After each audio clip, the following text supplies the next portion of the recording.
Kare tikwen. Kare tikwen.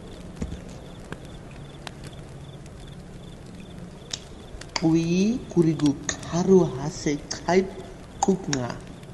Urigu gera tapise kaveti kamha arasa ai kwenge ngorasa itavage agaroba ge ai.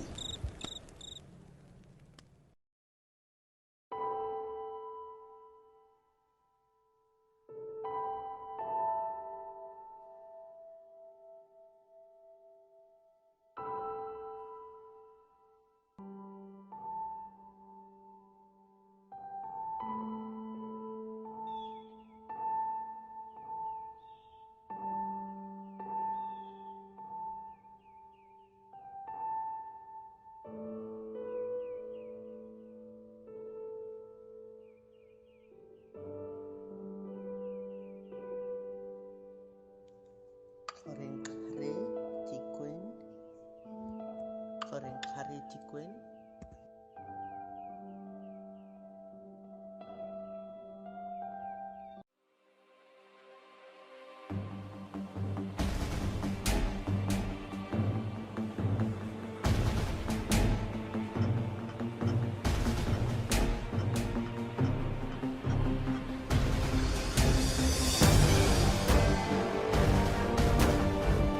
Have you seen how nice this place is? Yeah, this place is Nice places, nice celebrations. Look at the view, Donna. The view. What? Some of the breeze. Yes. Some of the breeze. The things that money can afford, you know. Find a place around. We'll drive around. We will travel and see this place and faces. Okay. But what I want to see is some fine hunkies. It's time for us to go and change and hit the road.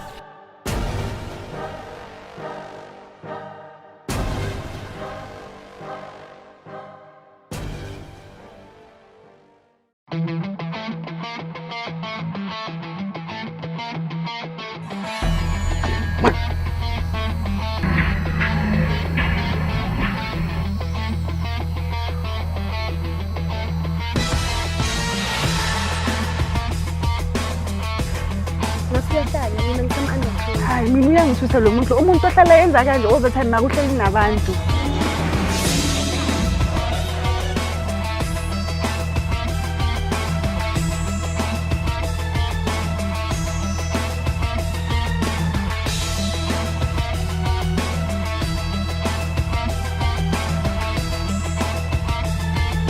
This is the time of level up.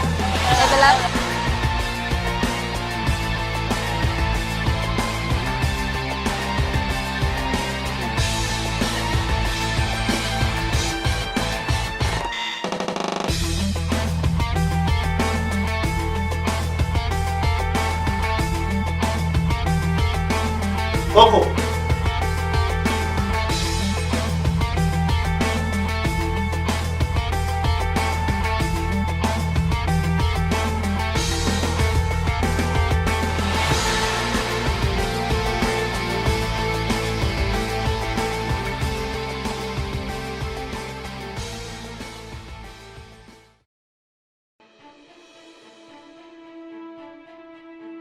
And then, okay ma. Hey, let's go step wala let's lana and then gunagalan. Ni boban ganin. Wait, wanong ban sis? Ha? Kubitsaw. Baby, boban laban lam. Don't want to. Hey, solo le. Hey. Ay, guning le wende gile namu. Ay, di boni to. Masha. Mhlawumbe ngenza iphutha ngicela ungigolele kodwa I can explain. I trusted you. Ama ex wami. My ex akayi-4. Ayi-4 Themba. Endaweni eyi-1. Omunye ukhulelwe. Masha. Masha ngiyakuthanda.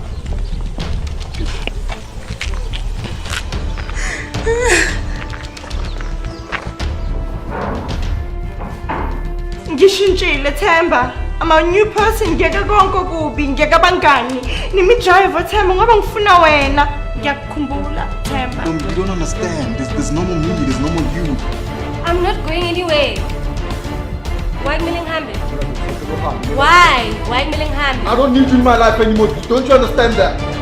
Ufeditse Themba. Karo, o itse keng? O tsetse ga o ke mo. O nang le ditšhomi tsa gago ba botsa gore mosadi wa o rekela.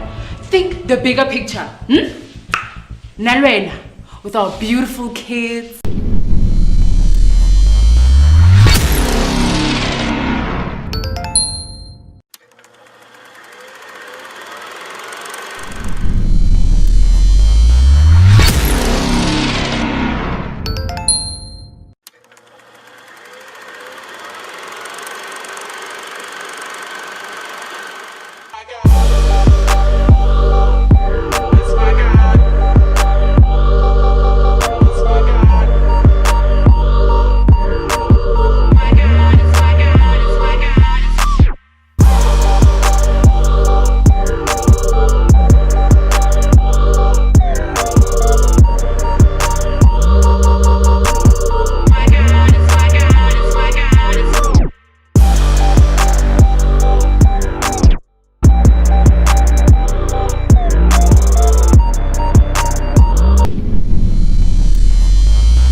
Sanbonani Nijane Makaya, greeting to everyone.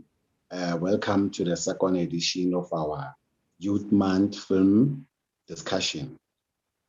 We're thanking GFC for making this possible. We are welcoming our panelists to discuss about the filming in the industry and everything. Welcome everyone who's joining us. We are so happy. It's going to be a great one. So my panelists, guys, you can introduce yourself so that we can get to business. Introduce yourself, guys. Okay, hi everyone. My name is Sihle Hlophe. I am a director and a screenwriter. I've been in the industry for about 11 years now. I've written for a lot of popular TV shows like Scandal, Lockdown, Isipo, Mutual Friends, Broken Vows, and so forth. But I've also directed a number of short films. Currently, just finished a Showmax original, directing for that, and currently working on a feature-length documentary called Lobola Bride's True Price. And also I run a social enterprise called Passion Seed Communications, which is a film-driven social enterprise where we create social impact films. Oh, thank you. That's great. My brother, you can introduce yourself as well. Hi, my name is Zigan Dlovu. I'm a filmmaker from Mpumalanga. Came to Joburg, of course, to pursue filmmaking. I've got two personal shows that I've developed on my own capacity with my team at Otre Studios, and one is called Black Twitter, and the other one is called Love. Love is available on Afroland TV as well as YouTube.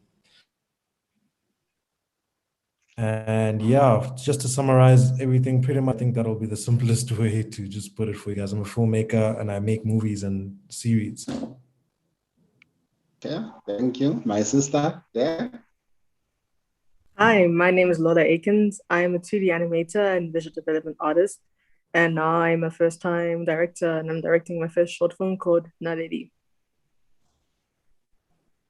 Okay, nice. Okay, as you know, with discussing film and all that, storytelling is amazing thing. You know, we take what is in our mind, we put it in the paper. From the paper, we tell the story to the people. And without us filmmakers, the world will be so boring because we bring entertainment and all that. So we are playing a very big role in this world. You know? So now, my brother, I will start with you. What are you currently working on right now?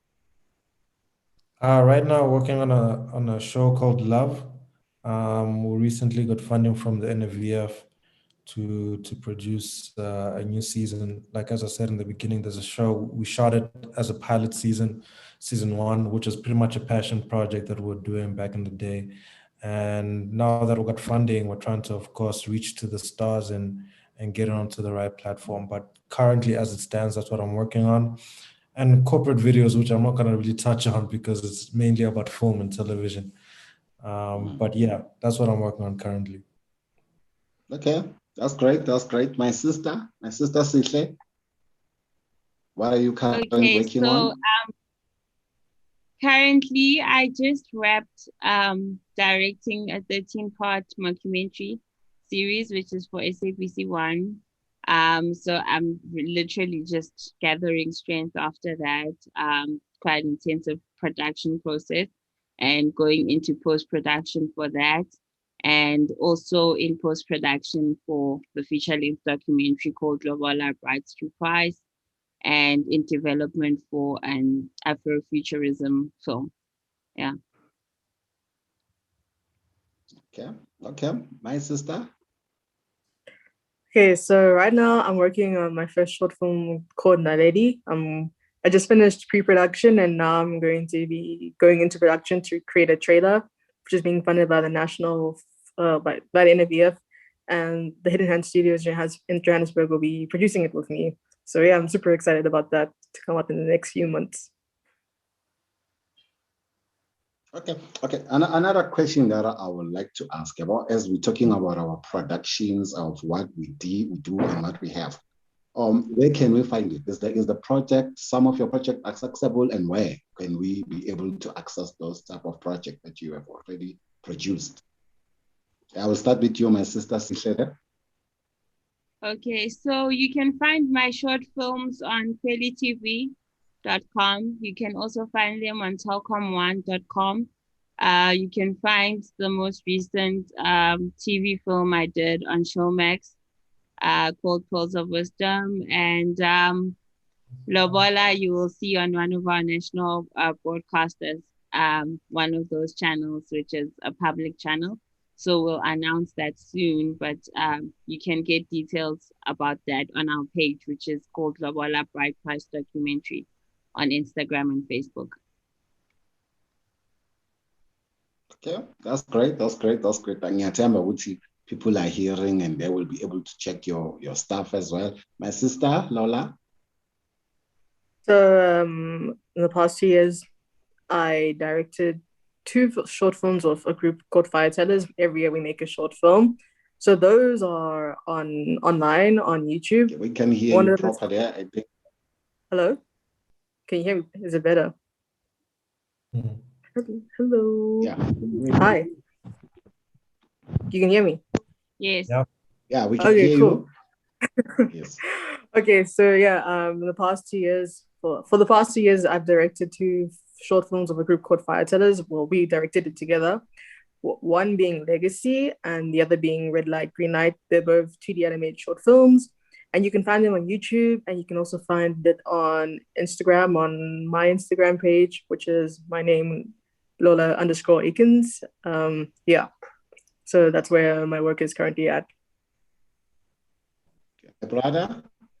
You can find 9 of the episodes of Love on YouTube. And the 10th one, it's on a private website called lovethewebseries.co.za, where the audience will have to pay $40 to watch the episodes, or alternatively, they could go check it out on Afroland TV. It's an American streaming service. Yeah, those are the only 2 platforms you can find it in. Okay. No, thank you so much. Okay. Oh, there's another one. No, I'm just saying I'm going to be deleting the 9 episodes on YouTube soon. So whoever's watching this now, it would be better to watch it now, because in a couple of you, it won't be there anymore. Okay. No. Thank you so much, guys. Okay, now I want us to take this discussion further. I want us to talk films. So when I'm saying to you, let's talk about films. As we are young filmmakers, we have our bad experience, our good experience, and all that before I can go to festivals and everything start with the production. I want us to talk about how hard is it? Like, putting a film together is not an easy thing, you see? Like, I want us to talk about that. Let's have a discussion about that. Like, from creating your content from scratch, maybe sometimes you get a budget, sometimes you don't have a budget, because not everyone is lucky to get funding. You see, some they apply, they get funding, some they don't get funding. And it's very difficult as a young filmmaker trying to break out into this big industry with mafias and giants and all that. So I want us to talk about our experience. How tough is for a young filmmaker to break into the industry? Okay, so can we have a discussion? This one is open for all of us. Let's just talk about it, because I believe it's something that is too close to my heart, and I believe good to most of us filmmakers, we go through that, where you struggle to do a film, you even struggle to put it out there. So let's talk about the struggle before putting it out there. What are the challenges that as young filmmakers we come across? Okay, well, yeah, this one is open for all. Okay, cool. Well, I can speak from an animation point. Like animation, it's a really young industry in South Africa, and animation is not easy to produce, and it's really hard to get your project off the ground. Like my short film, like I wrote it 2 years ago, and only now I got funding, and I was lucky actually, like to get funding like after 2 years of just trying. I think I was lucky in that regard, because some people, they will apply for years for funding and they won't get any at all. And just making a short film, making animation in general, particularly 2D animation, it's really difficult. And also in our case, like to find the skills, because in South Africa, there are not a lot of traditional 2D animators in the country. So just finding like the people who have the skill to do it as well is quite tough. And then the pipeline is like, it's a really like long pipeline, because with animation, we're animating every frame, like 24 frames per second. So we're drawing all of that. So that's 24 drawings that we have to do to create 1 second of animation. So not only does it take a long time, but it's super expensive as well. And it's like high risk as well. So trying to find investors to invest in your idea is also like like not easy as well. But if you keep on pushing, you will eventually like get there. And that's what I managed to do. Like I got some of my friends, they helped me like create some character designs when there was no money as well. Like whilst I was writing the story, they were helping me, and then we used that art to help get funding as well. So it's to just keep on pushing and loving your project without money as well, that will help you get the project off the ground. But it is quite difficult, especially if you're trying to do 2D animation in South Africa. So yeah. Yeah, Nam. Yeah, that's true. So in your thinking as you are doing animation, and when you're talking about animation, you're talking about less content in this country. In our country, when you count, like animation, you can able to count 1, 2, 3, 4, 5, see? Because there are not a lot of animation filmmakers out there. Not because they are not there, it's just because of the opportunities for that platform, you see. So what can you say? What was the most difficult part that you have to go through in terms of putting all that project together? I think the most difficult part for me, since I'm directing my first short film, so I can speak in this process of trying to find people. It's to find people that have the skill to make the film, like especially animators, because like there's a lot of visual development artists. Also, there's not a lot of specialists as well. But to find women, like for me, like it's been a challenge to find women to work on my own film, and I'm a woman, and and I'm just trying to find the manpower to work on the film, because it's not easy. Like there's talent out there, but there's not enough of it because our industry is so young. I think that's the challenge. And also like as well, like a lot of animation that comes out from South Africa, usually the studios in the country, they get service work. So they're not actually producing their own work. They're making work for people from other countries as well. So again, having the opportunity to create your own work is really difficult in South Africa. And I think that is a funding initiative, or trying to find the finances, because like I said, animation is not cheap to produce as well. Like it'll be more expensive in live actually, no matter what case. If you're creating a short film, a feature film, animation will be way more expensive because of the fact that you're drawing everything or creating everything from scratch if you're using 3D models. So I think for us in our industry in South Africa, it's really like getting opportunity to create our own work, our own content, create our own African animation, and not just keep on doing service work for other countries. Because like there's only one studio that's like released animated films, like feature films, in the last 10 years, just one, and we're trying to break that. So I think that's our most difficult problem, is that finding the opportunity to be able to to create our own content. Yeah, I think this is it's like more of an eye opening, because most of these animation films that we watch, most of them, they are not done in our country. It will be so nice for all the animators in the country to come together and we start creating our own animation with our own languages, and we tell stories the way we want to tell them, So I believe we would see the department where we have funding and the investors and all the partners that they can be able to come on board and help us to change this thing. They really have to up their game, because filming is the future. Like, to tell you the truth, being a filmmaker is hardest work ever in this world, because people, they work, they are so tired. When they come home, they want to relax, they want to watch content that can relieve them, they want to watch content that can inspire them or motivate them and keep them going. And as filmmakers, that's where we come in. You'll find that if we start filming as a young age as we are, we can do greater things. We just need a little bit of support. I think that's the only thing that we need in South Africa. I have met a lot of great filmmakers, but the only small push that we need. I don't know, what's your experience, my brother there? What's your experience, and what do you think about it? For me personally, I think it's more of the business etiquette for me. I think when we're not educated enough or the industry doesn't enforce the business side of it that much, to a certain degree, where when you are trying to build something, it doesn't feel like it's a business investment. It just feels like money being put out, and the return on investment isn't so strong. So getting the right people to work with you, getting I'm going to take it from the beginning. So you have your script, and then you shoot it, and then you have it ready. And then what we normally do there, so we usually just look at the product and don't look at the product as a business asset. So I think personally, I've had to learn in terms of how to conduct myself within the industry, where I take this product and I use it as a business tool to get more financial gain from it.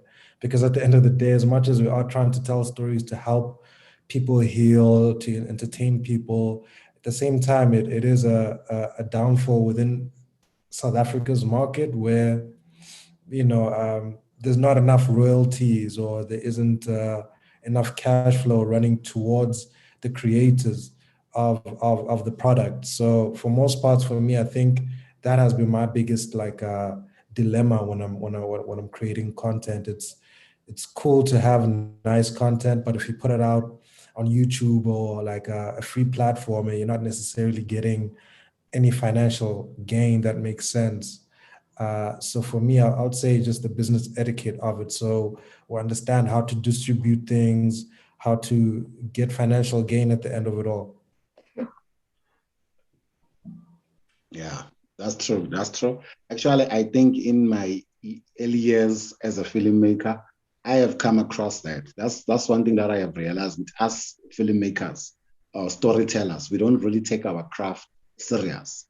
First of all, you start with an idea. Once you have an idea, you must know that you have a business. It's like more of the tender people. You see people that does tender construction and everything.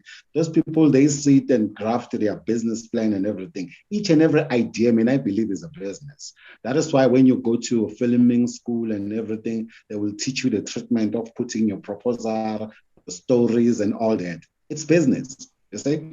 So it comes in the push of where you will say, okay, we are not really making money with our films. But I think the only problem that makes us not to be able to grow is because from the beginning of our production, we did not plan our thing properly, as you are saying. But if we can take this thing as a business, it can be able to grow us. First, when you have an idea, you take an idea, you start to put it down. At the end of the day, you come up with your script. You need to be able to draw a proper business plan of your plan. How do you want to distribute your film? How will which type of audience and all that? You need to understand all those things as a business, and you break them down in a format of a business plan. I'm not talking about the format of script treatment and all that. Now I'm talking about the business side. You see, the only thing that you find, most of the distribution companies, they make more money It's because they don't look at the product with, okay, this is a nice film, people will love it. They look at the product and say, how can I make money out of this product? What people love. Because, sometimes we like telling stories. That's like, I just want to tell a story. But sometimes you need to look at your story with, okay, how do you want to tell a story? It's like what I always say, there's no new idea. What is more important is how you portray that idea that you came with. All the ideas are the same. Whatever that you may be thinking about right now, someone else is thinking about it. But how you're going to do it, it will become the business of what you want it to become.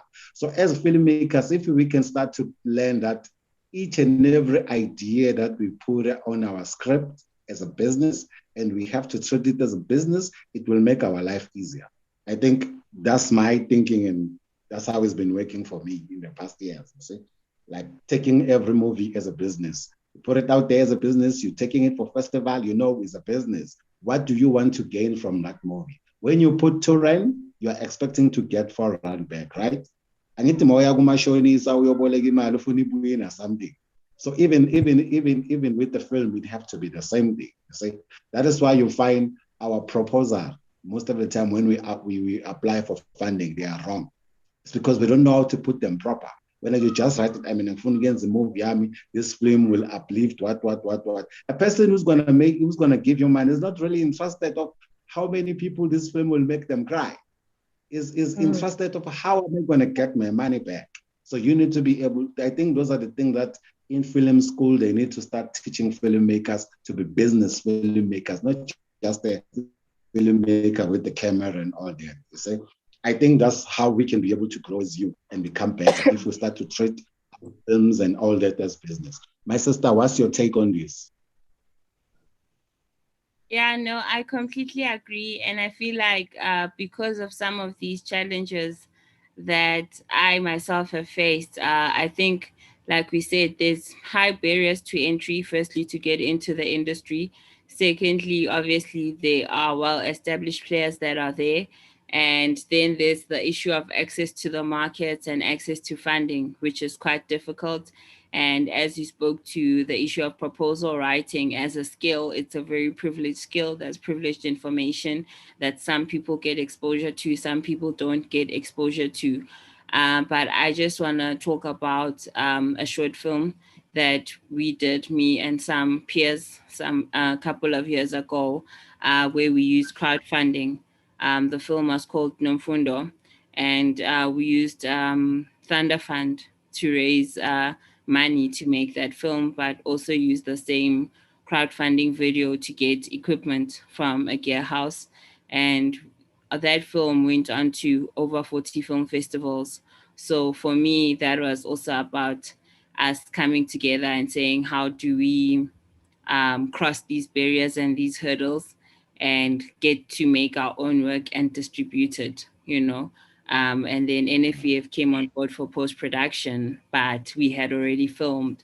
So for me, it's always that question of, okay, what are the challenges and then what are possible solutions? But obviously now we're in a pandemic as well. So that has also affected our industry in its own unique way. So even the challenges you were speaking about before, now, it's almost heightened because of this pandemic as well. Yeah, that's true, my sister. And, to add on top of that as well, one thing that I have realized as well, you see, there's 4 of us here. We are all filmmakers. You may find that I have 3 cameras, or I have a computer which we can edit. Maybe my brother there is a good script writer. You can direct properly. I think at the same time we lack unity. We are so greedy. That's one thing that I have realized that is killing our industry. People, when they do production, they always think about how much they will make in the production. It is a problem. You see, there's no way you can grow. I believe that we all have to take baby steps for us to be able to be where we want to be. If we can learn to be a unity, you get a person who can do sound, the cameraman and all that, and then we come together, we can produce a beautiful story. You say, one thing that I have, let me make an example. The richest man in the world right now from Amazon, he owns only 25%, right? That is the richest man in the world. So the smaller PC that you can get, it can be able to take you to the next level. If as youth we can learn to work as a team, do a core partnership in production and all that, I believe that can also help us to be where we want to be. For example, I can have a good story, but I cannot write a proper proposal. But if I'm partnering with someone who can put a proper proposal, it can give us a winning. We can be able to win funding, and we get funding and we do our film proper. The problem is that if, for example, they say GFC is open for funding, you look at, okay, how much? 100,000.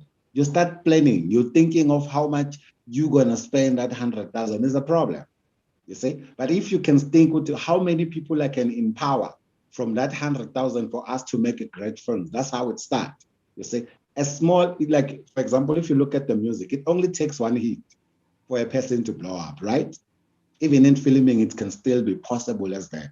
If we can be able to work as a team, I can have my company, your company. If you look at like Hollywood films, you find that there's like more than 10 companies in one production. Why can't we do the same in South Africa? Because that's the only way we can grow our industry. That's the only way we can grow as youth in the filmmaking, you see? But I'm thinking with we have a problem as well. We have to fix that problem. Like, for example, as I said before, we all apply for funding, but not all of us can be able to get the funding. So if we are not able to get the funding, that means we must sit at home and do nothing. No. But if I'm not able to get funding, I can see who I can partner with, who have 1, 2, 3, 1, 2, 3. You know what I believe, ne? For example, if you see people making production, you find that they are big trucks and everything. Those things, they look scary, right? And you are thinking, yo, if I have to make a movie, I need to get those big trucks and what. Let me tell you something.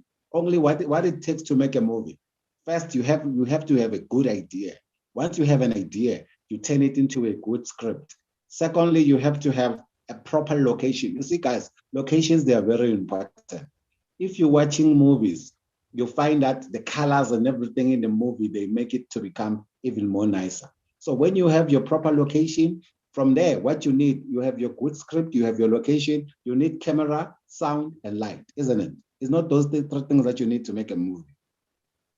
So why do you want to stress about the rest of the things that you don't have? You start small, you grow. Once you have your proper sound, you have your proper lighting, you have your proper camera, you can be able to do anything you want to achieve. I mean, I have seen a lot of great filmmakers winning awards where they shot the movie with one camera. They just took good angles and all that. So I believe that we need to start to come together and work as a team. I don't know what you think. What do you think, guys? If we can do it as a team, don't you think we can win? No, most certainly I agree. What's your take on that? I do think, there's, just to add on to what you're saying, as much as, there's like a basic standard that you need in terms of filmmaking.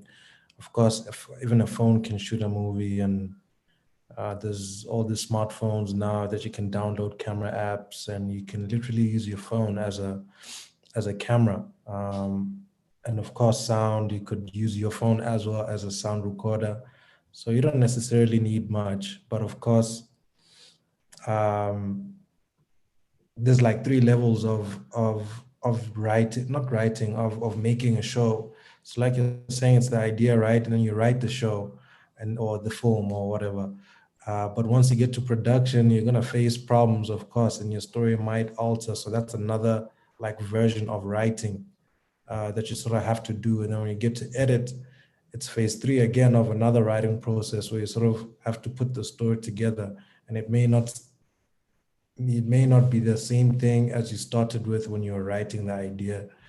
So I'm just adding on to what you're saying, but at the end of the day, I do think collaboration is a key factor in filmmaking, because man, it's very daunting to do everything alone.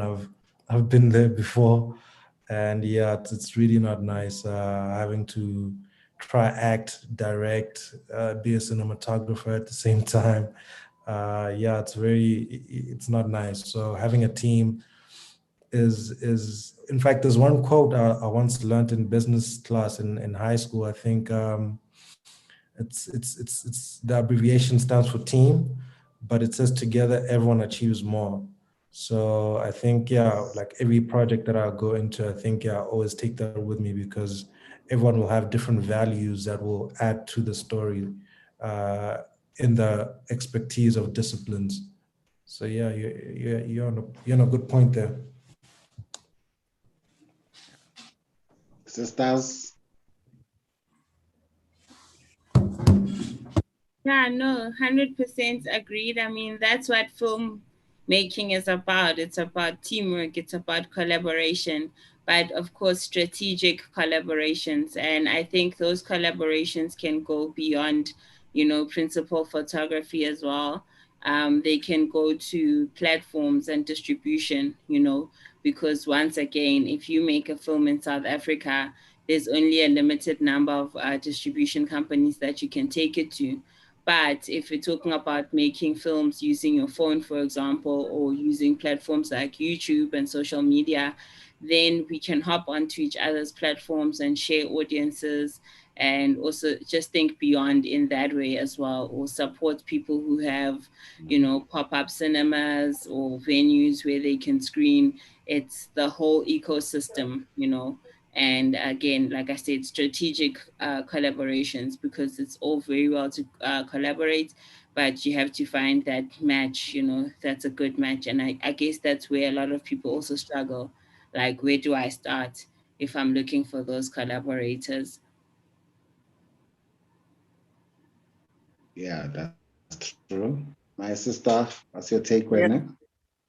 Yeah, I totally agree that you need to collaborate with people, like collaborate with people that know more than you and know something that you don't know as well. Like, sure, as a director or animator, you can draw, but then you need someone to produce the film, someone that can get your film out there into festivals, find the money for that. Yeah, like you might not know how to do that, but someone else will. So try find people that you can work with and who know more than you and will help you get to where you want to be as well. And like in animation, collaboration is especially important because like you can't do it alone. Like you cannot, like you will need someone to help you in pre-production, like someone to design the worlds, like characters, environments, then the animators, then like post-production. It's something that you can't do alone. So yeah, we definitely need to help each other in our industry more. Yeah, that's true. So, I mean, what I will say to the filmmakers out there is that, guys, let's think out of the box. Because right now I feel like we are stuck inside the box. It's about time we start to come out of the box and we think wild, we think crazy, we become more creative and all that. Sometimes we all want to make money, but only one project that can take us to the next level to be able to make more money that we want. If now we can start collaborating as filmmakers and stop this greediness as now, man, go to loan one and all that. There's this thing that I always come through when you say you're sending your films or these broadcasters. We're going to talk about them now, or SABC, Multi-Choice, and ETV, and all that. You see, you find that they will say we are open for submission, and you submit your script and whatever. At the end of the day, you find that only few, that lucky ones, they get approved and they produce their stories and all that. And we find that we see same companies every year. It's a problem. It's a big question. Yeah. When you are sitting like you're watching a TV, you open SABC, you see one company, you start asking yourself what's happening. The question, are those people better than me? Or are they better than other companies out there? How are they doing their thing? How are they able to get their product there? Sometimes I felt like as filmmakers, I think we like judging too much, and that's the problem. When we see someone having a lot of production on TV, we start questioning it, right? Maybe they may have I'm a deal with whoever they have with, but for me, I think that thing, it doesn't really matter. If they are saying maybe when you are not good enough, that's when the contribution, the partnership comes from. If now they say, okay, you can do 1, 2, 3, I think it's about time as filmmakers we start to stand up and start to rise up and we fight for what is right for ours. You see, for example, I have seen a lot of filmmakers making a lot of big money on the internet without selling any stuff on TV. They start small and they grow and they become better. There are a lot of platforms that we need to start to look at them. You see, because mind you, if we were sitting 1 million of us, we want to be on Mzansi Magic, we want to be on SABC, the whole of 1 million of us. Do you think it's possible? Are we all going to be there? You find that we have great stories, but we are not able to be there. So now I want to talk about platforms.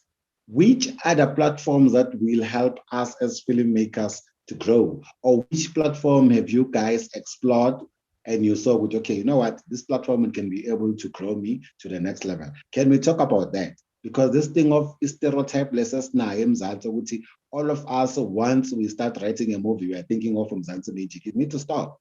Because you find there are groups and groups of hundreds and hundreds of filmmakers, they want one thing and not all of them, they are able to get there. So which other platforms that we can start putting ourselves to, or which platforms that we can create ourselves? And we have a know, you know what, this is the home for filmmakers. Whatever that you produce, you are guaranteed it have a home. Can we talk about that? And we have ideas on that. Okay. I'll start with you, my sister. Okay, so from my point of view, I think one platform that will help, well, for me as an animator, is using Instagram, like social media, using Instagram. Because sure, I'll post my work and also I'll be working on my project, and then like we get told to post, like to love our project without money. So you're working on the character designs, you're working on the environment, and post that on the internet. Then you gain an audience for that. Slowly but surely you gain an audience. People will be like, oh no, I want to see more of this, and keep on posting and posting. Then eventually, like, you'll get the attention of really big people, like some big production companies, big distributors, like, hey, like, you have an audience for this and people want to see this. And let's help you make your product. Like, let's help you make your film. And then all of a sudden, in a couple of months, or in most cases, years, now you have your idea out in the world with a TV show or film series, or film. So yeah, for me, for my personal point of view as an animator, like using Instagram helps a lot. But I don't know about the others, what they have to say about that. Yeah, you have a point with the your audience. With the show Love, what we have managed to do in the past like 3-4 years is of course grow an audience, and we've reached over a million views on one of our episodes on YouTube. But beyond that, I started to realize that the curation of funds from YouTube are not going to cut it. So I think there's other platforms that are there. I think Showmax is one of them. Showmax is actually quite open to content. Afroland TV, it's an American streaming service as well. It's strictly focused on Black content because they feel like platforms like Netflix, only the most dominant leads on their platforms are white. So they're trying to push the Black narrative forward by having a platform that has Black people.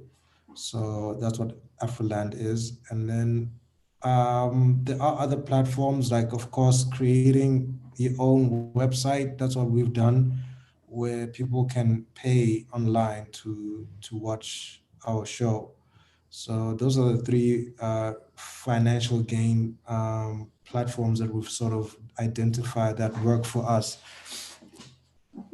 But of course, there's plenty more if you know you're well established and have access to distribution. Netflix is there, Hulu's there, Prime TV. There's too many options, if you ask me, beyond looking at Mzansi Magic. Not to throw shade at Mzansi Magic at all, but they're there. But there's plenty other streaming services and many options that would be willing to take content off your hands. I think Usihle had mentioned that there's Telkom One. That's also another one where they're willing to buy content off of people. And I think more of those, as we develop as a country, are going to continue to grow. So the opportunities are endless. I think that's true. That's true. Yeah, I think I'll jump in more on the how as well, right? So I think for a lot of young people right now, people are sitting at home and there are a lot of virtual events taking place. For example, the Durban Film Mart, right? So there are organizations and industry bodies that I've seen offering passes for people to attend that virtual event.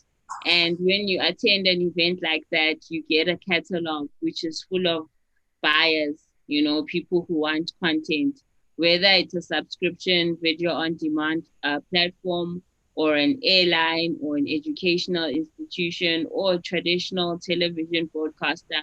I think people also need to look across the board. And touching on the issue of platforms like Afroland and Kweli TV, that to me speaks to the diaspora, that there are other Black people living in the Americas, in Europe, and so forth, that in Australia and in other parts of Africa that are also hungry for content, and then how do we get it to them on these SVOD platforms as well? So I'd say look for these buyers markets, look where you can get a list of which platforms are available and who's looking for content just beyond the borders of South Africa. And I'd also say another thing that people can look into is, can I myself host my own screenings? And if so, what are the implications? Can I get an overhead projector? Or can I partner with an organization like a Sunshine Cinema, or the pop-up screenings that they have in Cape Town, in Gugulethu, for example? I forget the guy's name, but those are really innovative ways of saying, this is how I'm planning to distribute my work, obviously, in addition to the YouTubes and all those other traditional platforms. Yeah, that's true. That's true. And another thing, it will be very happy if you remember Bioscope back in the days. Masakul. I think if maybe organization like JFC, they can start those Bioscope again, where Kasi to Kasi, we can have those showcasing of films to our people. It can be able to grow our audience. That's how we can, I think that can grow it even more faster, where people, they can be streaming our films and all that. Or go, if the COVID is a palely, it will be even more nicer, because we can do the Bioscope to Kasi and we showcase those films. Before you know it, you may find that the industry can even grow even better in the filmmaking, Then I believe there are great stories out there which they have never been told and all that. Then whoever who's watching this and everything, if you have anyhow you think we can improve our industry, just write there to us, and you can ask any question, you can ask anything that you want to ask. Just become part of the discussion, as this is for us youth and it's for each and every South African filmmaker wherever you are. Let's have a conversation. Let's talk about how we can improve our film industry and how we can see our film growing like it's funny, like the rest of other countries and all that. Yeah.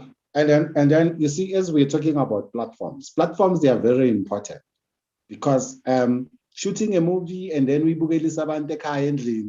it's boring now. But you have like 10,000 of movies, and your audience is only your mom, your sisters, and your friends. Those are the only people that know what how you shy. I think that stereotype needs to end as well. You see, the world need to be able to see our platform, as well as myself. I'm working on a first streaming platform, which is going to be more of African content. It's called Mzantiflix Africa. It's going to be the first of its kind. I believe as filmmakers, whatever that they can do in Hollywood, we can do it in Africa. It's just that we have never given a platform to. But right now, it's not a case of them giving us a platform, we giving ourselves a platform. Because I believe it started us as filmmakers. If we don't take ourselves serious, no one will take ourselves serious. If right now we can make a match and we go somewhere, we fight, it will never make any difference. How many people they've been talking about that? So many people, they've done that. Right now, it's about us starting to create our own platform. It's very important.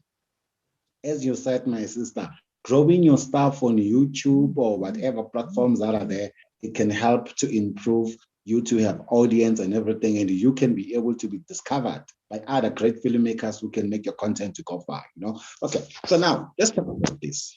Okay, this is a very serious problem that everyone has, money. We're talking about money now. Yeah?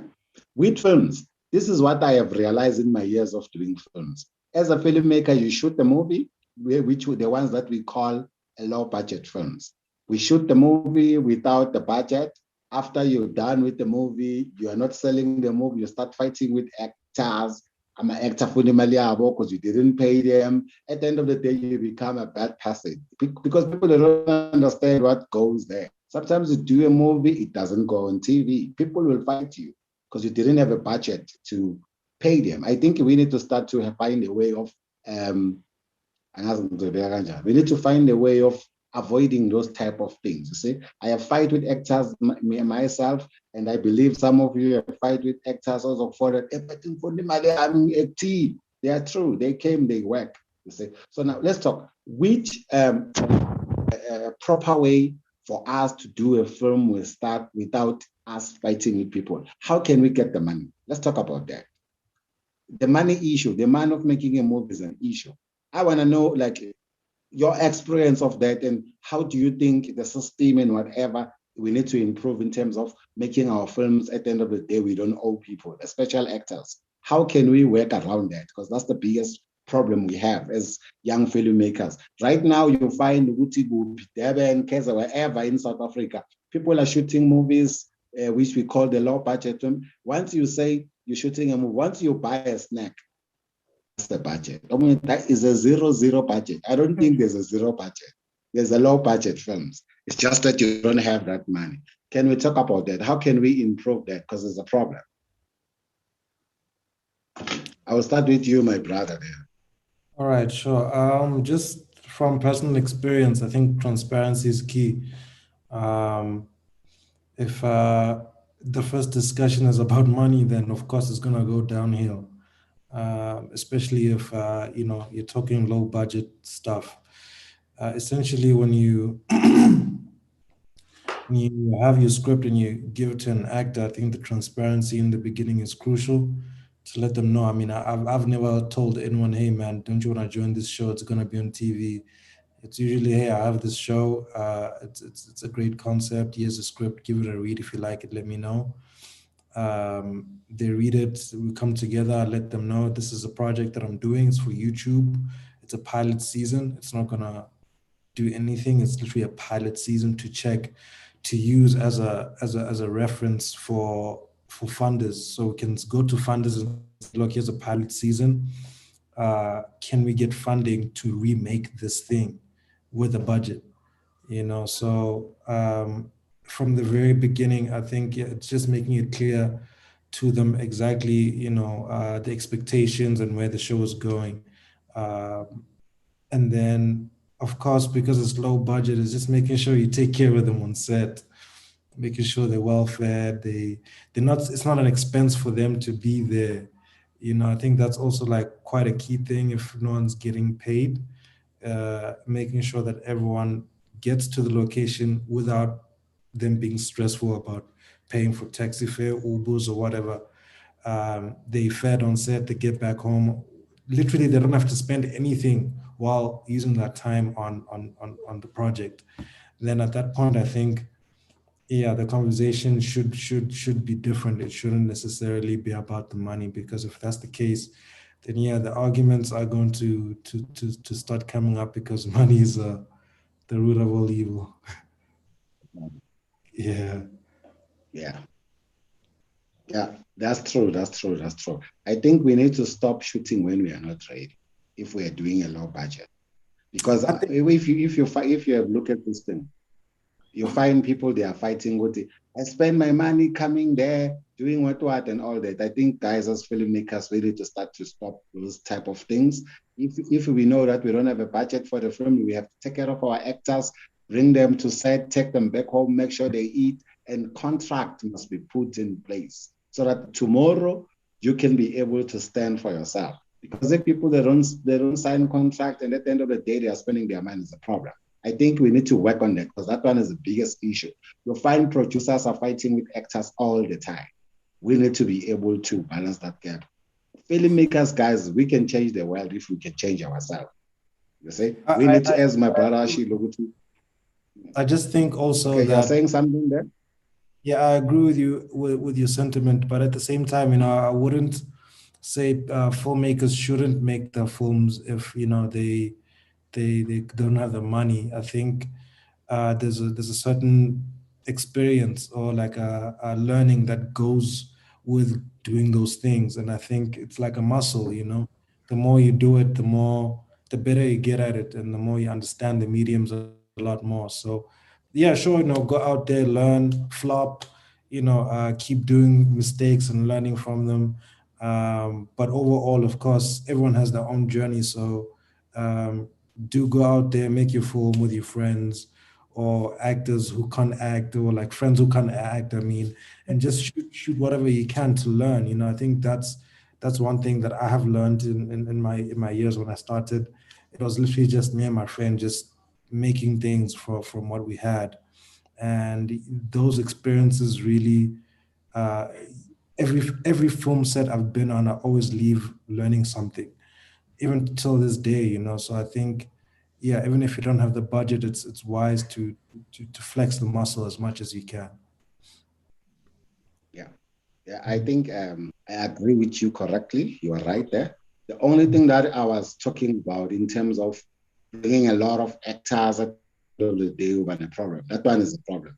But for you as a filmmaker to explore, shoot nature, shooting your friend and always taking the videos, always creating stories, I think that's the perfect way how you can be able to improve your skills. You never stop shooting. That is why you'll find photographers, they always taking pictures. When you look at the pictures, they look amazing and all that, because they put that into practice. So we as filmmakers, we can still do that, put that in practice without bringing any extra stress to ourselves. That's what I'm trying to avoid. Let's not bring extra stress to ourselves. If we know what to 1, 2, 3, we can be able to put it off. We just have to leave it like that, and we continue to do things that we can be able to put it off. I don't know. What's your take, your sisters, on that, so that we can move? Well, it's complicated, because with production conditions, you can't foresee everything, and we're in a recession right now. We're in a pandemic, and we're in a third world country. So you could be in Kenya or Nigeria or Cameroon or South Africa or wherever making a film. You'll be faced with similar production constraints. So we're moving into a time where we're starting to shoot an episode a day, where we're doing that in 3 days, and it's not something where we can say, we're not going to shoot at all, because we are creating employment opportunities at the same time. And we do want to tell our stories. And we also don't know when this recession or pandemic will end. We can't foresee some of those things. So it's difficult to say to people, don't tell their stories at all, because even closing that financing gap for your first film, especially as a young Black person, it's going to be very difficult, because it's hard to get that buy-in from the investors and the established players, right? But once you do that first film and it becomes that sort of breakthrough for you, and then hopefully it will be easier for you to get that buy-in, and then the production conditions become a bit easier from there. So that's why I speak about things like crowdfunding, like charging for screenings. I'm never, like, as an African filmmaker, I'll never be in a position to say to people, don't make a film now until you have enough money, because I don't know if that will always be the case. I think as Africans, we're all about innovation and fragility, and that's what makes us creative, is when we're faced with constraints, and then we're like, I can tackle this like this and like that, but I think it's just a matter of going into the production as prepared as possible, where you're like, okay, we might face issues with COVID, or we might face issues with actors or whatever, that you can try and forecast. But other things, they're just beyond your control, and that's part of this game. Proper. That's true, 100% true. I agree with you 100%. My sister, it's like you are ready to explode there. No, I think I agree with Z. Like a lot of what he said resonated because yeah, it's about using the resources that you have because finding the finance, it's not easy. And if you have like a phone or as an animator, like if you just have like a basic software to animate and just keep on creating and creating and creating and putting that out there, eventually like again going back to growing your audience, people will eventually resonate with your work and your audience will grow, and then eventually someone else will come on and like put money in your project, or they'll come like, hey, I have this idea, this project, why don't you come and direct this project for me? So it's because yeah, like for us the money is not there, it's very hard to find it, so it's again creating opportunities for yourself, and don't be limited by the fact if there is money or not money. Just do the best with what you have, the resources that you have, and then eventually like you will get there and the money will come eventually. It's just to keep on producing and working and love your project without money, because if you don't love your project without money, then when there is money, like other people won't love your project. So yeah, that's my take. Just to touch on the money factor again, I think what's also this business thing is a big chat for me. I think because as an economy of South Africa, we see what filmmakers, but do we have businesses registered? Do you have a tax number? Do you have is your business even registered? So I think that's something at its core that needs to be sort of fixed, so to say. People, for looking at I know this is GFC, but looking at the amount of people who applied for the NFVF fund and how many people actually received the fund, it's actually sad because it just shows the lack of competence within the business aspect of it. It's the requirements aren't so dense, it's literally basic business etiquette, like having your business registered, tax number, tax clearance, like those are like basic business things. We should all have that as a business entity. So at the core of it all, I think for me it's really that the understanding of the business.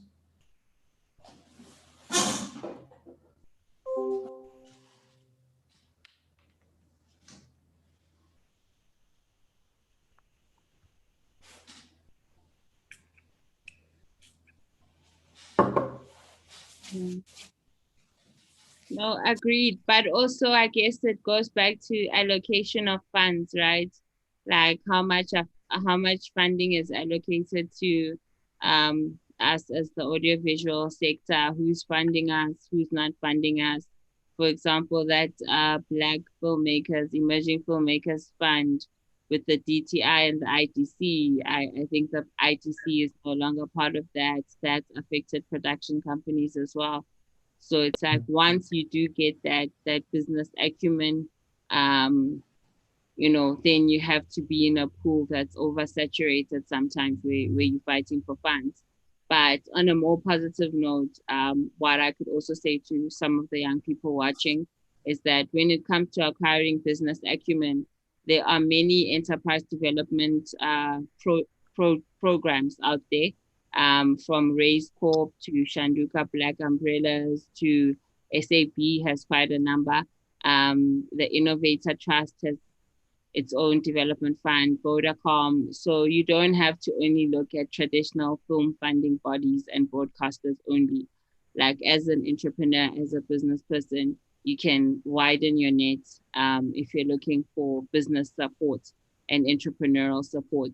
Lots of foundations and organizations have a wing of the corporate social investment that helps businesses, regardless of which sector they come from. So that's also something that I would look into while I'm waiting or developing my skills so I can get that funding from the NFVF so that at least my house is in order from a business point of view.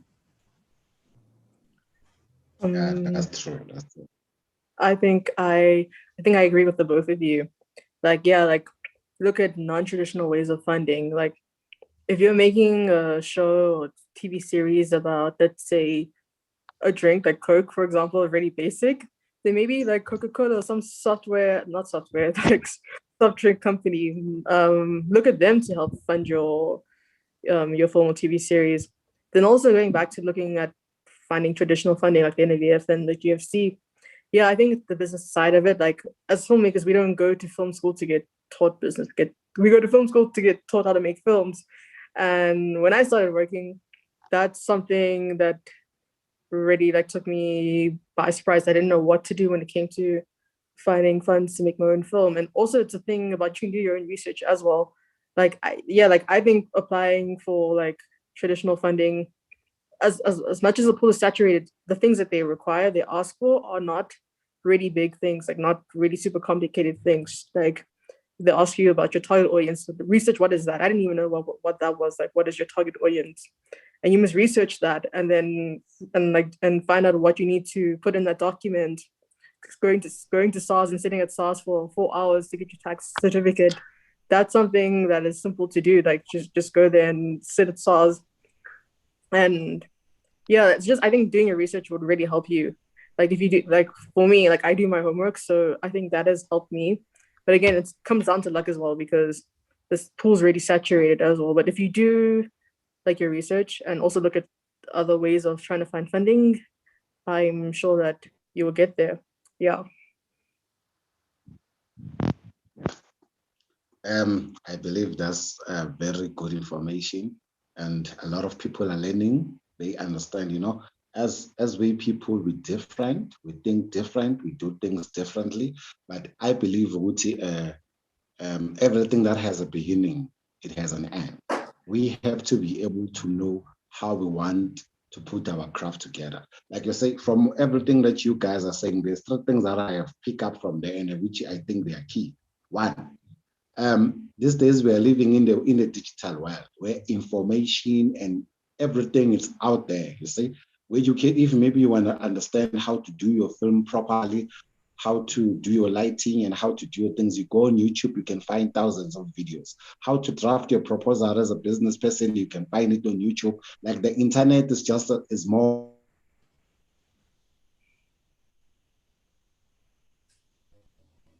education have, where you can just sit and start to study on your own space and your own house. I believe most people in the world are using cell phones, and the information we are carrying it in our pocket every day. How to become a businessman in the filmmaking. The information is out there. Research is very important. Understand the type of films that you want to do. Understand how to package it and which platforms they work on there. For example, what makes us sometimes not to get into channels is because of a brief. If, for example, you get a brief, in the brief, they say they're looking for a story, Sasemakaya, blah, blah, blah, and then you bring a story, Sasekas. One way or another, you're not going to get in, you see? So information is very important. We need to understand the genre of a film that we want to do and where we are taking the film to. So those are the things that are important. And another thing that I have learned from our conversation here is that making movies, it's something that you can do. It's either you have money, you don't have money, you can still practice and do your stories and tell your stories the way you want to tell your stories. So it's very amazing. Never stop telling your story wherever you are. Keep on telling your stories. One day you may get your break. And then the third one that I have picked up as well, instead of me struggling alone and doing films and all that, I think it can be great if I can start looking at and say, in fact, what do? You find with some they do graphics, some they do editing, and some they do sound and all that. We start to collaborate. Collaboration, it will make our life even more easier than you find in a film where I have to spend 50K, for example. You find that I'm going to end up spending zero. Because now all the people that I need, I have them. And at the end of the day, we come up with a good production. So Bafetu, let's stop this thing of wanna do me. Things doesn't work. We need to work as a team as well. That's one thing that I have picked up from here, and it's something that I think it can grow us as young filmmakers. That let's work together, let's help each other. I have seen a lot of groups so I'm Facebook. People they all only post what suit them. But if now we can start to post, guys, I want to do a film, who is willing to partner with me? I think that's the agenda that we need to start to push out there. Guys, I'm doing a film, I'm doing an animation. My animation is 1, 2, 3. I will need umuntu drawer, umuntu enza, umuntu. Can you guys come and we work on this project? I believe it's a great idea. It will make our life easier, and it will make our name to be recognized even faster. I think we need to implement that as well. Nathi njengoba usibona siyifola, masiphuma la yahle. We're working on a project, isn't it, guys? We're working on a project, we're making it happen. So now, this is another thing that I want us to talk about. Let's talk about the platforms. Like platforms that you guys have tested and you find those platforms, they are working. Because there are people who are sitting with content right now. They're selling the content, they don't know what to do with the content, they don't know where to distribute it. Maybe they have tried, they have failed, maybe the quality is not that good, maybe the sound and all that, but they can still put their content somewhere for people to view it, criticize it, because I believe with critics, you can be able to grow. You say, when a person criticizes you, I believe which you need to learn to take what is good only. What doesn't work for you, you leave it. Take just what will grow you and make you a better person. So guys, which platforms have you explored and you find which of those platforms they can work? And what can you advise people they can do, like filmmakers? I approve in terms of their filming. I'll start with you, Zitla. I think we did speak to that question before about different platforms. Yeah. I know. I'm saying like I was talking about more of the platforms that you have explored and you have seen that this platform can work. I want us to get deep into that. We were talking about platform, about YouTube, about what. I'm talking about the one that when you prefer and you think it works properly for you. Okay, cool. And why? For me, there's different benefits attached to different platforms, right? So if I'm just looking from a perspective of I want to make back the money that I made, then the platforms like your Credit TVs and your Telkom ones, your Short TV, there's shortstv.com as well that I've worked with in the past. So you find Gravitas Ventures as well. It's an American one. And funny enough, with Gravitas Ventures, we got that licensing deal by showing our film at the Black Star Film Festival. So when you show your film there and when your film gets selected, it automatically comes with the possibility of a licensing agreement. So it's also worth it to look into film festivals, to look into, is this just a film festival to showcase the film, or does the relationship go beyond that, and do they try and secure licensing, So that would be the first thing I'm looking at in terms of platforms, right? And I know that although we won't make all the money back that we put into the film, it's a good way of making money back. And some is once-off licensing agreements, and others you get the money per view or per year, or so they structured differently based on also if you took exclusive deal or non-exclusive, because obviously if it's non-exclusive, then you can show the product on more platforms or on different platforms at the same time, right? So that's what I found works for me. And like I said, how I get into contact with such is by going to buyers markets, So I've been to the Durban Film Market, I've been to Sunny Side of the Docks in France, I've been to NAPTE in the US. So different buyers markets just to see like what are they looking for and how can I provide that to them, So that's one, SVOD platforms. And now we're venturing into traditional broadcasting and working with a public broadcaster, which again is a pre-licensing deal. And that will enable us to conclude our post-production process. So that's something that I find is working for us as a company because we've already shot. So we had a lot of creative freedom. So they're coming in at a point where we've already filmed and they just have input on a product that is mostly finished. So at least we've had our freedom in that regard. I'd say that social media, again, is as a platform is a good place to say, hey, please jump onto Kweli TV or jump onto Telkom One or whatever, so that those viewership numbers also go up, because some of the licensing deals are based on how many clicks, how many views, and so forth. So social media is a big part of that value chain, just to encourage people and remind them where to find that work. And then, like I spoke briefly about thunderfund.com. Actually, I've used it twice. So once we used it to raise money to make a film, and the second time we used it to raise money for a filmmaker to attend a film festival. So I think I've raised easily over 185,000 using crowdfunding.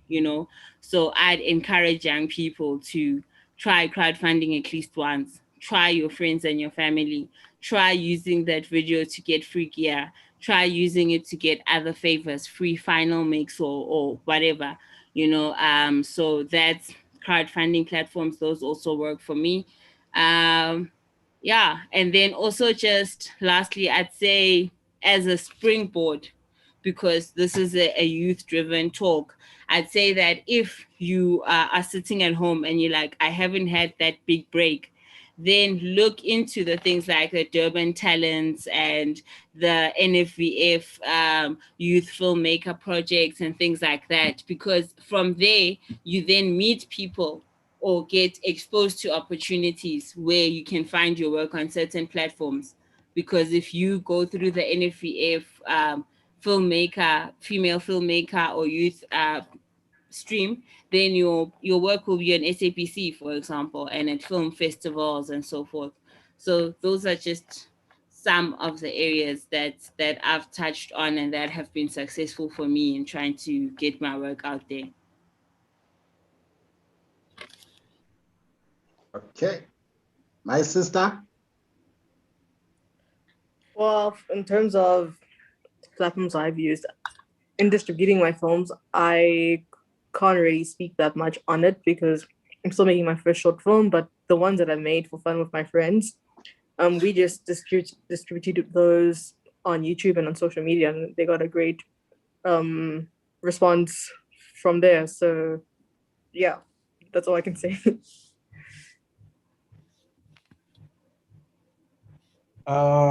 Well, from my side, what I can say is before COVID, I was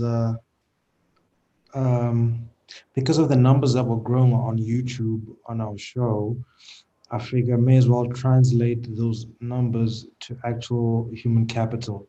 So what we started to do is had screenings where people would actually come in to watch the episodes before they released, like in a month in advance. So they would come into, we used to do them at JMB Hive, which is a business accelerator, but they closed down now. But yeah, that's what we used to do them. And that method for me worked out nicely because the audience was already well connected to the story. So every time a new episode would come, they would come through and give us feedback on what they think of the episodes. So it'll be it would be a very engaged environment where the audience gets to engage with the actual content of the people who made it, and we'll sort of sometimes discuss what they think is going to happen next, because how we used to do it was quite unconventional, where we used to shoot one episode and release it and then shoot another one and release it. We wouldn't shoot all of them at the same time, and neither do we write them all of them at the same time. We would write episode one, shoot it, release it, and then get people's opinions, and then would write episode two, and that would be the structure. So having people come within a space was very amazing, especially for the pockets as well, because people were willing to come through to even Maboneng Bioscope. That's where we started. And we packed it up like 3 times in our first viewing. So that, yeah, that was a great, like a revenue stream that we used. Of course, COVID came through and it changed everything. And now we have the website now. Okay. Yeah, that's great, guys. Zunge and Sihle, you need to share your links to your videos. People want to watch your videos. They want to get to know you more. There are platforms like Amazon where you can upload your content and all that. There are a lot of platforms which, guys, you can upload.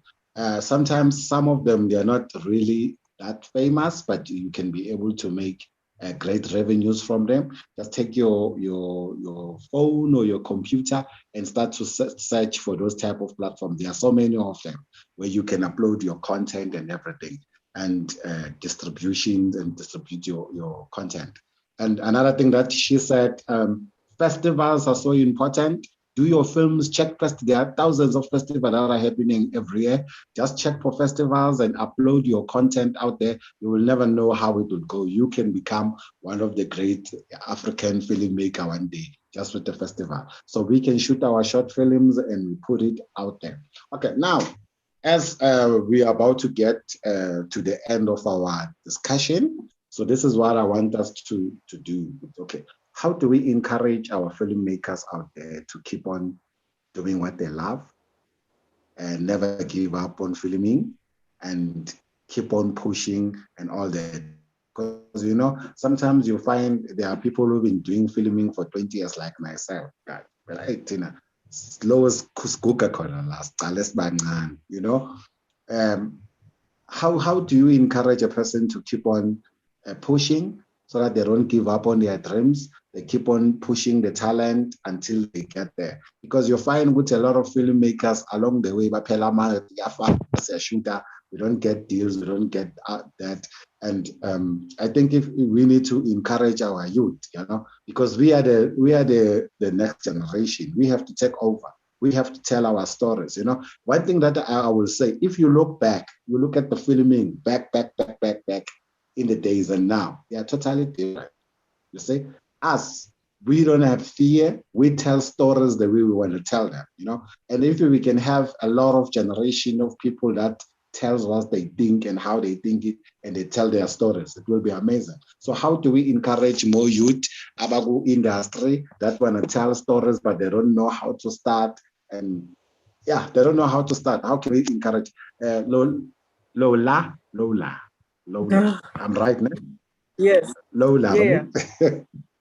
Yeah. Okay. Well, for me, I'm quite new in the industry. I've only been in the industry for about 3 years. So for me, I can just say, like, as an animator, just keep on drawing, or telling, or if you're a writer, keep on writing. Just keep on creating, and don't keep it to yourself. Because I know we're all creatives and we're very precious with our work. Oh no, if you put it out in the world, you're gonna hate it, and you're afraid to receive criticism or feedback from it. But honestly, it's to put it out and to keep on testing and growing and improving your skills as well, and find people that you can collaborate with as well. You know, like, you put out your work and then you find someone that might like your work, and then they'll be like, hey, I want to collaborate with you. And then before you know it, you might have something on your hands and it become really big. So yeah, but as an artist, as a visual artist, I would just say, especially if you love drawing, just keep on drawing and keep on creating and keep on writing if you're a writer. So yeah. Yeah, that's good. Keep on drawing, keep on writing, never give up. My brother, what do you have for us? Encourage someone out there. It's not for the faint-hearted, this thing, you know. And it takes a lot of dedication and a lot of not giving up. I've had plenty times to myself where I really wanted to give up and just do something corporate, you know. But yeah, when it comes from deep within, and you know the right thing to do. So to anyone out there, you know, trying to get into the industry or trying to continue moving on, Yeah, I mean, like, what's more to say than just keep struggling through it. It'll eventually happen. Just don't lose faith and foresight.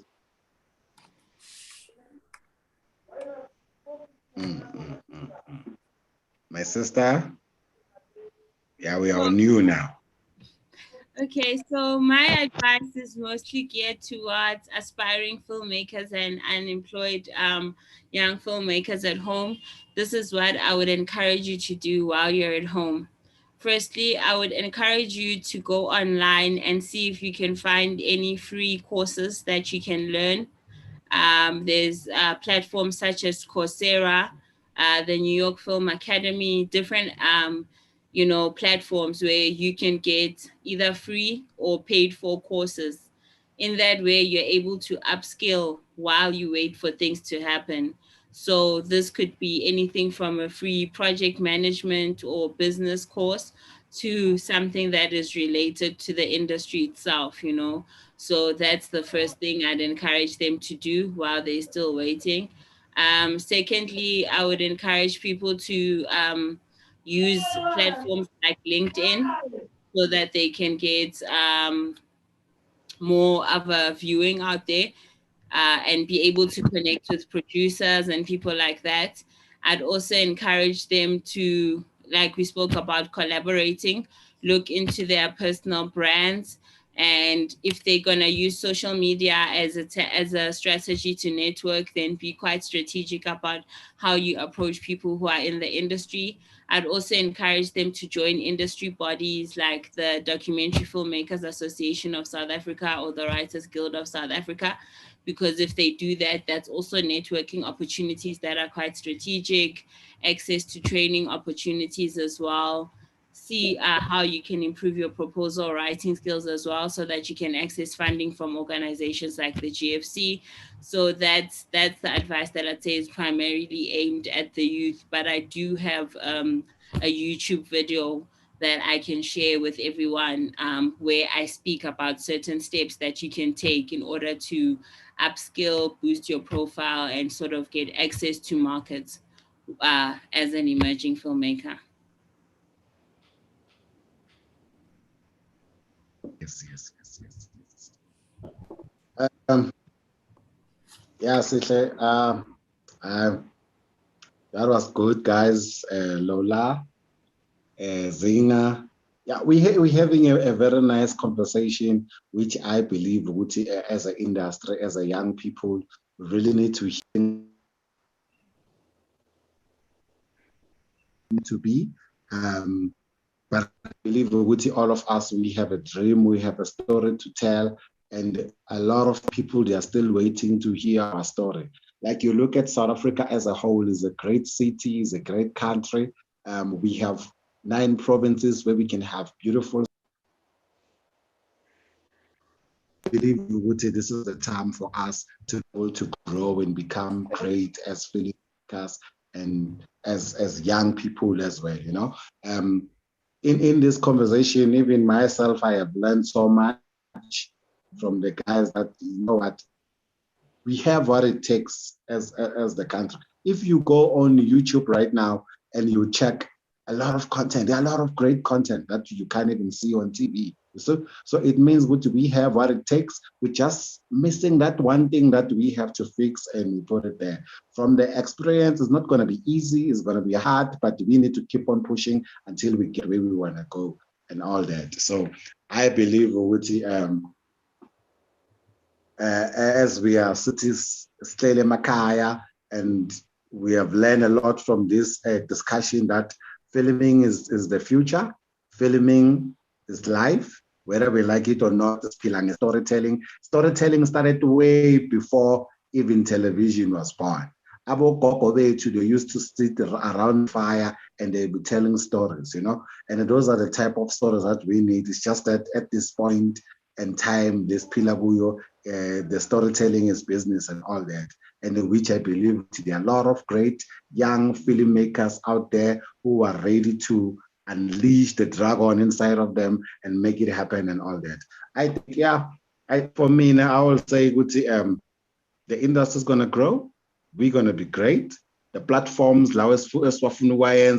azophumelela, and I believe with each and every one of us, we're going to be okay in the filmmaking. We say funding, as we said, get information, do research, research about your film, research where can you get funding. I'm a funding for government. There are a lot of government institute about funding. You can check which one that does funding for filming. We can do for AMA classes. They're like things like Sakai, they run filming classes about ADVF and all that. So there are a lot of places about GFC. There are a lot of places where you can go to ask for help to be able to get your film out there. I believe now we need to work as a team, we need to work as a unity, and we can achieve one thing that we want to achieve. And the last thing that I would like us to discuss before we can leave is that the experience. Can we talk about our experience, and then Sibonge, our people for watching this amazing discussion of filming. My brother there, if a bit in the experience, what was your experience throughout your entire filming career? And then we move out. My experience. Yes. Can you be more like specific as to like what do you mean by experience? Okay, there's this thing that calls you learn, you fall, you grow, you keep on pushing, right? So for you to be where you are right now, I may not say it already, maybe say we have already made it, but the experience of things that you have overcome for you to be able to understand a filming. Like right now, I'm talking in a point of view of someone who does it. I hear these people, they're talking nice things about content and all that, but they don't understand the stress I'm going through right now. I think if we can just give Wuti, it's not an easy road, but it gets better in time. You understand? That's the type of a thing that I'm talking about. Like your experience in the whole industry as a young filmmaker. All right, sure. Yeah, it's a broad question, but what I can say is, from the very beginning, it was the intention was different when I started. Like when I started, it was all about understanding the medium. So I was fortunate enough to have a camera, and a friend of mine had a computer that he used to edit on. Him and I came together and started a company together, and we started shooting like a whole lot of corporate videos. Just hang on for me for a second.